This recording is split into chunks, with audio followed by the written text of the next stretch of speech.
Hi, I'm Joanne Cliff and I'm a kids and family researcher from Platypus Research. In this session, I'm going to share with you some research we've been working on over the last 5 years, looking at how gender stereotypes affect boys' attitudes, their behaviours and ultimately their future choices. We decided to focus on boys because in 2016, when we started the research, there was a lot of focus on girls with campaigns like This Girl Can, and that was a real success in making a big difference to girls' confidence and attitudes to what they could achieve. But it made us wonder what the other side of the story was. Nobody was talking about the impact stereotypes are having on boys, and with upsetting stats around male mental health and poorer educational performance and an increase in male eating disorders, we felt the time was right to bring some attention to the male perspective. Since 2016, it goes without saying there's been some big changes in the world and in our culture.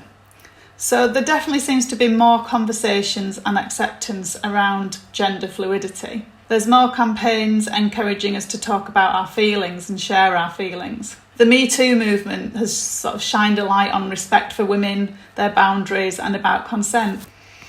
And obviously there's an explosion of social media and gaming such as TikTok and Fortnite, which allows both boys and girls the freedom to access the tailored content that fits their interests. But has all these changes actually made a difference to how boys see themselves and how they see girls as well? So what we wanted to do was build on the qual and quant research that we conducted in 2016. And in January this year, we ran a quantitative questionnaire with 500 boys and girls aged 6 to 13 with a view to answering the following questions. And this is what I want to share with you today. So do boys still stereotype between themselves and girls? What effect are these stereotypes having on them? Where are these perceptions coming from? And what can we as media organisations and influencers in kids' lives do about it? I want to start with the finding that boys have really strong views about how they think girls and boys should be. They still, in 2021, hold very strong gender stereotypes. And in the research, we asked the boys about what they think makes girls and boys popular. We gave them a list of attributes and asked them to choose the attributes that they believe made girls and boys popular. The spider diagram here shows the attributes that the boys chose for boys and the ones they chose for girls. The further out the line goes, the more that attribute was chosen. So if you look at the green line, this is what they chose for boys, and you can see how it's pulled in a completely different direction to the yellow line. So for boys, they felt that being cool, being sporty, and being strong increases boys' popularity. Whereas for girls, it was much more about being good looking, being a nice person, and being a good dancer and singer. So this was 2021, and so those stereotypes still hold today as they did 5 years ago. But we did find that boys' opinions of girls have changed over the last 5 years, and as I mentioned up front, obviously there has been a lot of work done in empowering girls. And some of those messages have actually rubbed off on boys and how they see girls. So in 2021, compared to in 2016, we can see that significantly more boys say that popular girls can be cool, they can be funny, and they can be sporty. So some of those more neutral kind of attributes coming through there for girls. And they were actually significantly less likely this wave to say that popular girls are nice, good looking and good dancers and singers. So for girls there was a kind of less of a sort of stereotyped view this time. However, they did have the same view of themselves as they did 5 years ago. So even though their views of girls have changed, their perceptions of boys and what they should be like hasn't changed in the last 5 years. And this feeling of needing to be strong is really kind of quite key for boys. And the impact it has on them is that it stops them from showing and talking about their emotions, even from a really young age. So we found that 1 in 3 boys feel that being strong is one of the most important aspects of being popular as a boy. And 1 in 3 boys wouldn't feel comfortable crying in front of their friends. And that compares to 1 in 7 girls. So this is really impacting on how they feel about showing their emotions. The other way it affects them is that they don't feel comfortable talking about things if they get upset or worried. So 12% of boys said they wouldn't talk about things that they were upset about, compared to 7% of girls. And that doesn't just show in the statistics. When we did the face-to-face interviews with boys, one of the kind of key boys that sticks in my mind from the interviews was a young boy who would visit his dad at the weekend. And he was talking about how he felt like he couldn't cry in front of his dad, and he would hold in any tears or any upset that he had. So it's not just about showing emotions in front of their friends, but also about in front of their role models and their dads as well. So it is something that's really embedded in boys today. Stereotypes are also restricting their behaviours and their goals. So we found that just under 2/3 of boys haven't tried certain activities because people think they're more for girls. This, compared to girls, was only 40%. So actually boys feel more restricted in what they feel they can do because of gender stereotypes than girls do. And it's quite surprising that some of the activities that they would want to try mainly include some of the kind of more self-expressive, artistic, cultural behaviours, such as dancing at 26%, gymnastics at 19%, singing at 14%, and drama and acting at 10%. So we could see that boys are actually being restricted in their activities that they feel comfortable in doing because of gender stereotypes.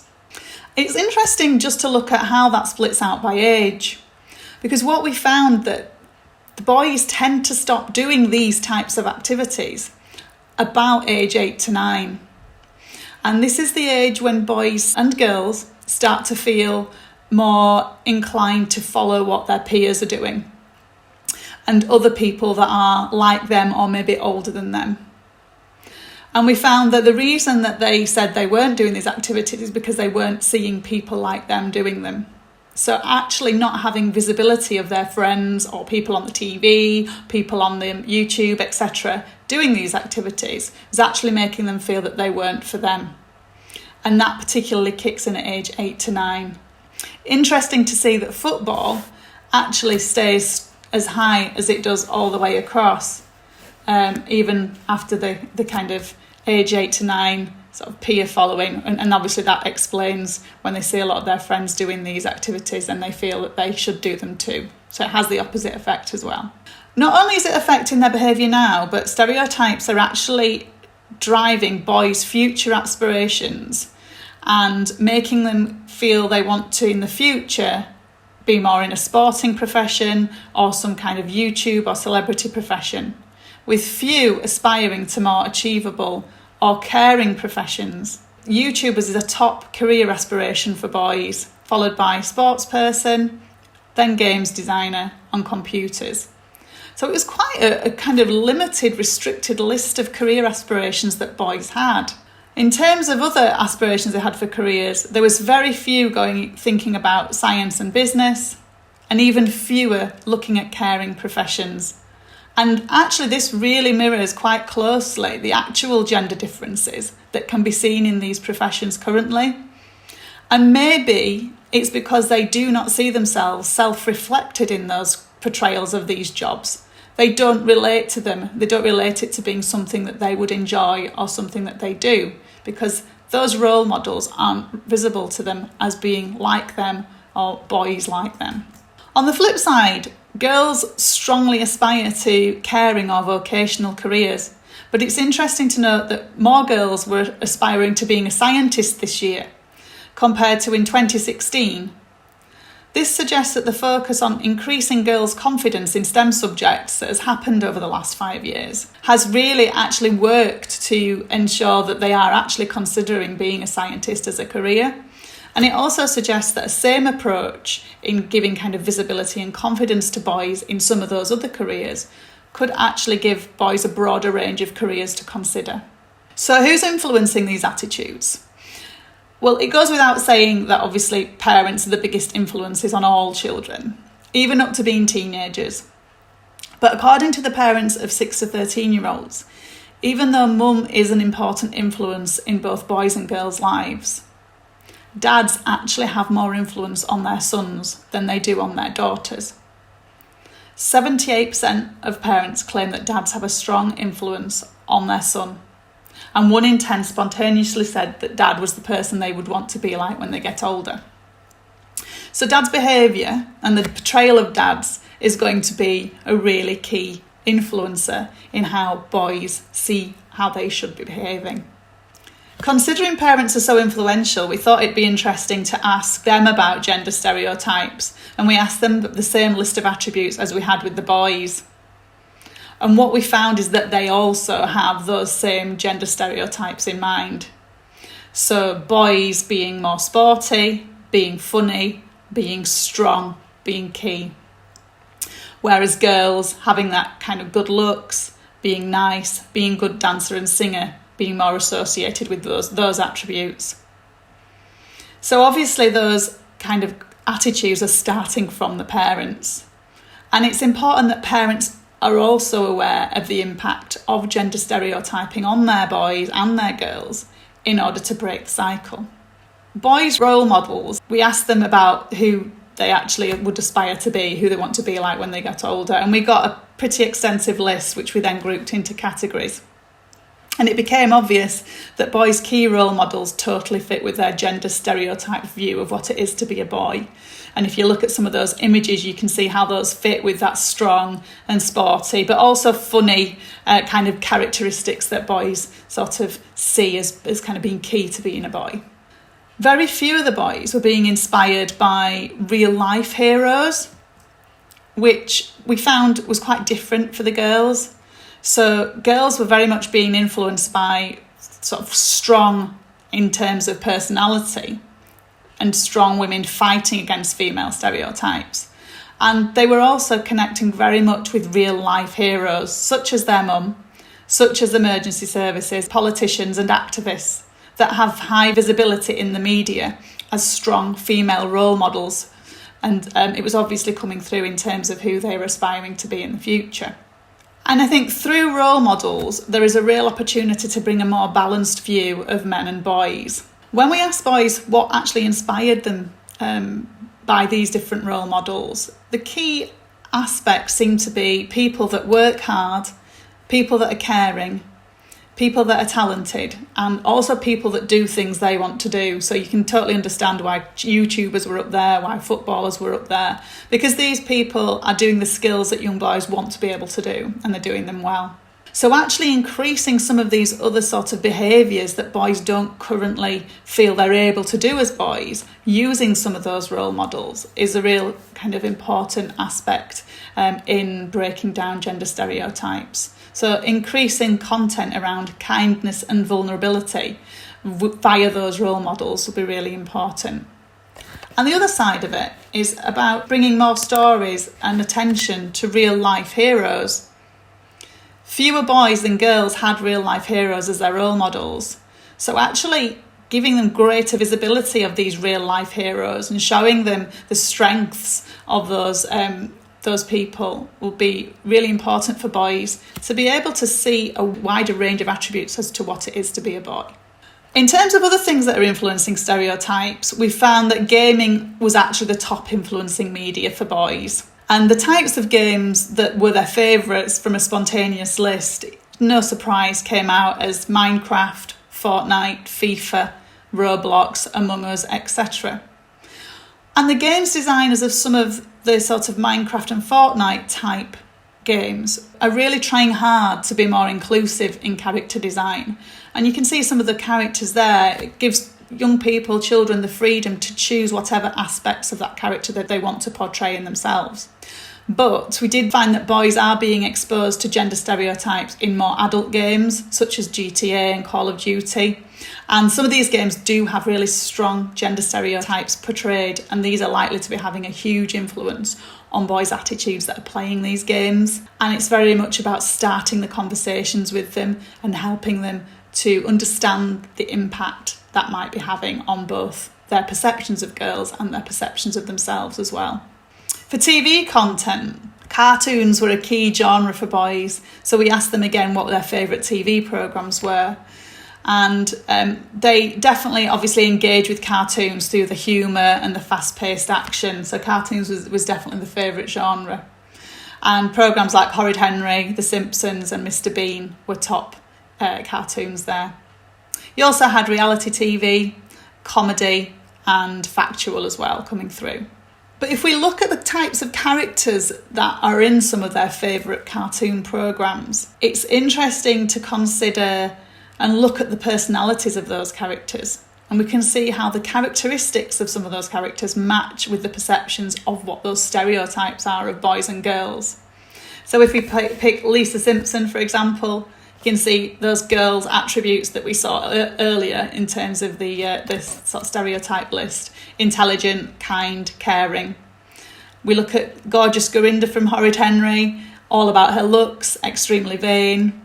We look at Horrid Henry and Bart Simpson themselves, being naughty, being mischievous, that kind of humorous side, which again you can see pulling in that direction on the spider diagram that I showed. And then you've got the kind of opposite of the gender stereotype, the Weepy William from Horrid Henry. And he's Weepy William and he cries a lot and he's best friends with Anxious Andrew. So we can start to kind of build up a little bit of a picture there of how those stereotypes, perceptions and how those different characters that they're watching might start having an impact. Now, while it's clear those shows are all about engaging boys with humour, and we obviously don't want to detract from that, they work brilliantly and humour is such a big part of entertainment for boys, there is evidence to suggest that we need to carefully consider the balance of making kids laugh at the expense of embedding harmful stereotypes. And media psychology research suggests that children are unable to decipher humour and irony in media content as well as adults can, up to about the age of 8 and 9. And so, as Rosemary Truglio suggests, you can't just say to kids, this is just comedy and it's fun, because the connections and the associations might already have been taken as fact. Taking all this on balance, parents also actually increasingly believe there is a need for kids' media to portray a more representative and diverse picture of boys. 1 in 4 parents disagree that the media does well at promoting individualism for boys. And also we've seen an increase in the number of parents wishing there were more examples of different types of men in the media. So there's definitely a call for it. So 5 years on from our first study into boys, and although there are definitely some more positive moves towards breaking down stereotypes, particularly in how boys are viewing girls, there is still a long way to go for boys.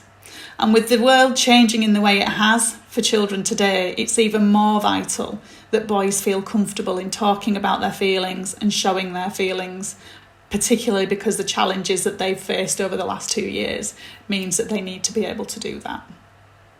We believe that there's 3 ways media organisations can help to achieve this. Now, the first one is to actually increase the visibility of male role models that challenge the typical male stereotypes in order to normalise the aspects that actually fall outside society's view of the male persona. As I said, from age 8, peer pressure and characters the same age or older than them has a big influence on children's beliefs about how they should behave and what they should look like. So showing the normality of diversity across genders is really important.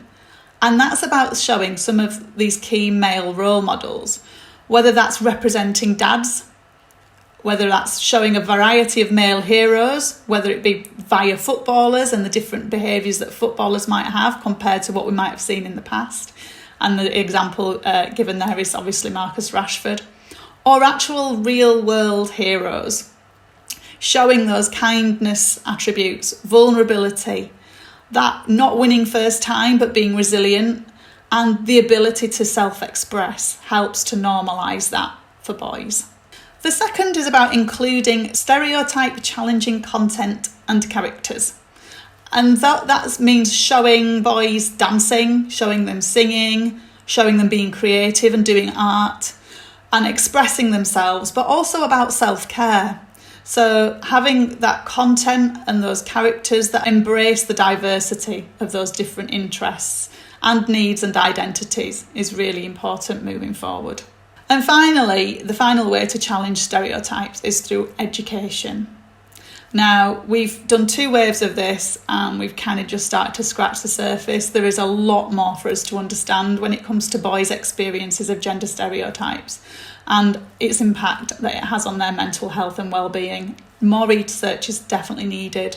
But there is also a lot we can do to help key influencers such as parents and teachers by challenging their own stereotypes and raising awareness of the issues around gender stereotyping in boys with influencers. So as well as raising awareness, we also need to help parents by creating parents, teachers, kids content and resources around how to talk about and share emotions. It's obviously not enough just to say we need to do it. We need to actually, in the way that boys feel comfortable, show them how to do that. And there are some resources out there already, particularly some sort of psychologists in Australia are doing a lot of work on this at the minute. But as I said, that there is a lot more that can be done in this area. So final thoughts, just to finish off, I want to say thank you very much for listening. And I just want to invite you to get in touch with me if you have any questions. We've got an awful lot more research on this topic we can share. And we also intend to continue with the research in this area. There's so much more to learn. So if you're interested in getting involved, we'd obviously love to hear from you. So please get in touch. Thank you.